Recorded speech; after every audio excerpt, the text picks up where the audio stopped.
A young girl living in Alaska claims that her quiet night inside watching television with her parents turned into something straight out of a nightmare.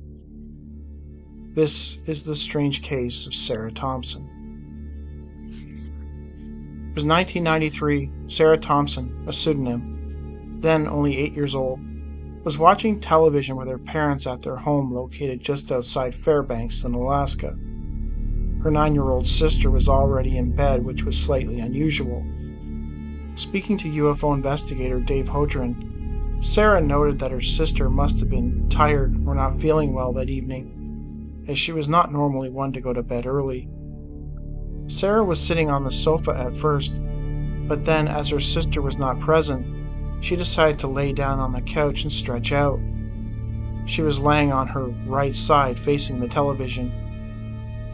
She did not feel the least bit tired, and she was focused on the show they were watching.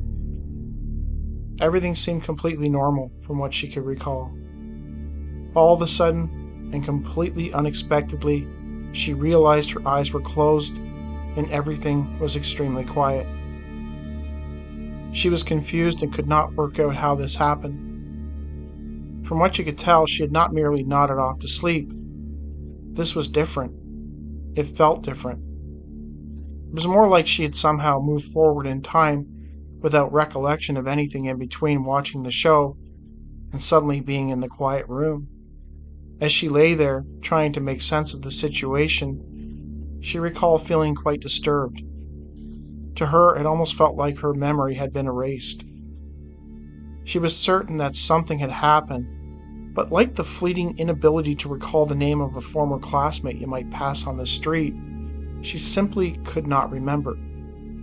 As she sat pondering, she noticed that she felt kind of weird, groggy, almost the way you might feel if you oversleep.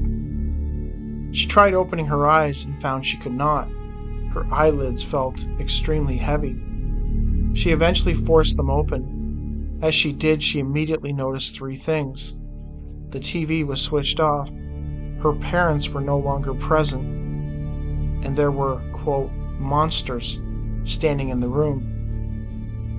Large-eyed, gray-type entities are commonly associated with ET encounters in literature, movies, and popular culture. At the time, Sarah had not heard of them, but in the years since the incident, she realized that the creatures she saw were typical of the Greys in appearance. At the time, she just saw them as hideous monsters. There were 3 or 4 of them. They were naked, had gray-colored skin, huge black almond-shaped eyes, and skinny, long arms and fingers. As soon as she saw these entities, she wanted to scream and run out of the room to her parents. But when she tried to move, she found she could not, and when she tried to scream, no noise came out. All she could do was lie there and stare at them in absolute horror. She was completely terrified. After the initial fright and terror began to subside, she merely laid there. She began to pay attention to what she was looking at. What were these creatures, she wondered? She could see 3 of them clearly, and there was some movement in her peripheral vision, which suggested a 4th one. They were not paying any attention to her. They appeared to be having a conversation with one another, but she could not hear any words. They were turning their heads from one to the other and making slight gestures with their arms. She began to wonder if they even knew she was in the room. She began to tell herself mentally that it was okay and that they did not know she was there, and it would probably be best to just remain on the sofa, quiet and pretending to sleep. She hoped that whatever they were, they would just go away. She thought this over and over, hoping that they would not pay attention to her. She realized she was breathing hard, almost hyperventilating, so she tried to hold her breath. She was scared that they would hear her breathing. She held it for as long as she could, then started breathing very slowly and as quietly as possible. She kept telling herself that they were going to go away and leave her alone. Then the one that was standing the closest to her, facing away from her, turned its head and looked over its left shoulder right at her. Sarah panicked. She wanted to get away, but she could not move. After looking at her for several seconds, he turned his head back around towards the others. Talking to Hodrien, Sarah recalled thinking that they were talking with each other about eating her. A moment later, the same being turned its head around again, just like before. It once again stared at her for several seconds. Then it turned completely to face her and began to walk towards her. The next thing she became aware of was the being's face staring directly at her, extremely close with its huge black eyes. It stared at her for what seemed like forever. "This is it. I'm going to die. This face is the last thing I'm going to see," she remembered thinking. She suddenly became aware of what was happening inside her head. She could sense this being's thoughts. It appeared to be searching her mind for something, though she was not sure what. It was looking for something with intense focus. Sarah likened this to the feeling you get when you are trying to solve a complex mathematical problem. This is what the being was doing as it stared into her eyes. The creature suddenly realized that she was watching what it was doing. At this, she sensed a slight emotion from it. It felt like the same emotion you get when you see a baby do something cute, the awe factor. That is exactly what she sensed from the being, as if it could sense that she could see what it was doing and that it was cute. Then it was gone, and all she could sense was the intense focus again as it scanned her mind. It appeared to find what it was looking for. Out of the corner of her eye, she saw the tip of a long gray-colored finger. It was blurred as it was so close to her face. It moved up diagonally, slowly towards the bridge of her nose and crossed in front of her left eye. She was still terrified. She wanted to look directly at the finger, but was still transfixed by the black eyes of the being. The finger moved up to her forehead and touched her slightly. As soon as it did this, her eyes closed, and she immediately became relaxed. Sarah told Hodrien that it felt as though the being had, quote, interrupted her central nervous system and completely disconnected her brain from her body. She could no longer see the being in front of her, but her mind was still completely awake. As soon as this happened, many thoughts raced through her mind. "I'm going to die. I'm never going to see my parents again. What's going to happen now?" Gradually, her thoughts began to slow down.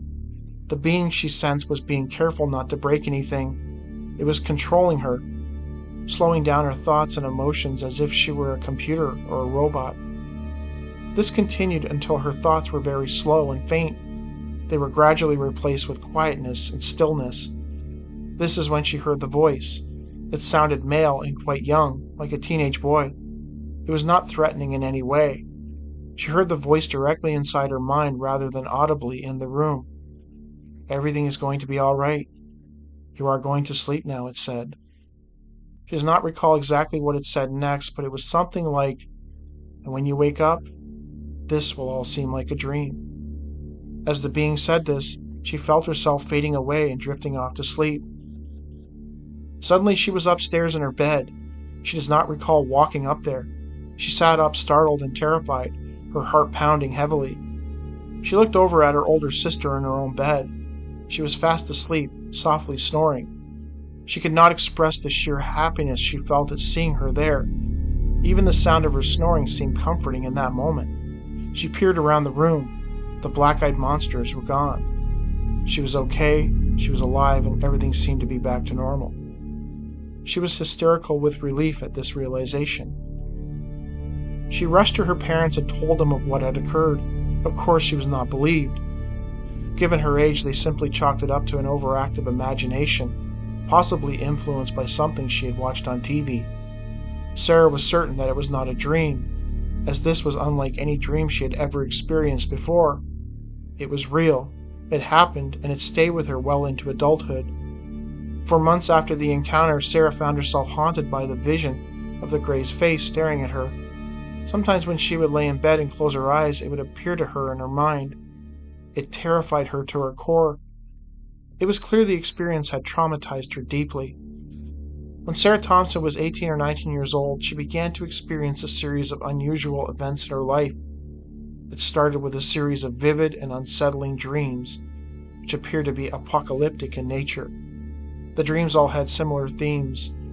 In them, the world seemed to be either burning or on the brink of ending completely. The complete destruction of all mankind. Sarah was so disturbed that she found herself reaching out to ufologist Dave Hodrien in hopes that he would help her find some answers. They covered this in UFO Witness, Ben Hanson's show, but how all these pilots who had encounters with strange objects in the sky soon after began having these really frighteningly vivid nightmares, usually apocalyptic in nature. This was even written about in some of the official reports and seemed to be consistent amongst so many pilots who've had these encounters, these bad dreams. So many ET contact cases, especially in the 60s and 70s, the experiencers would claim that the beings seemed to be warning them about the future, about the things that humans were doing to the planet, and that if the human race didn't get its act together, it would almost certainly face a catastrophic future, one of war, famine, and ecological destruction beyond what we could even imagine. Nowadays, experiencers are no longer receiving these warnings, at least not to the extent that they were. Rather, they are merely being shown glimpses of a hellscape that is our world, they presume, at some future time. In my previous video, I discussed a case in which a doctor assisted a strange being after it had been injured by a wild animal during the wildfires in Bolivia. I wondered if the beings were in that region to observe the destruction us humans have wrought.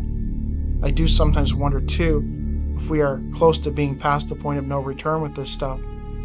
If they have stopped giving us warnings because they know there's no point in doing so. If this is true, then I worry for what is to come. In 1967, in Point Pleasant, West Virginia, the Silver Bridge collapsed, resulting in the deaths of 46 people. Leading up to the collapse, residents around the area reported seeing a large, red-eyed winged entity that they took to be an omen that seemed to be a warning of something terrible to come. I do sometimes wonder if the explosion in UFO sightings and ET encounters just in the past 100 years is not in itself an omen of terrible things to come. Are they here to watch our slow and gradual destruction, like rubberneckers on a highway passing an accident scene? Does their very presence, the fact that we are seeing them so regularly, speak to the fact that we are fast approaching our own demise?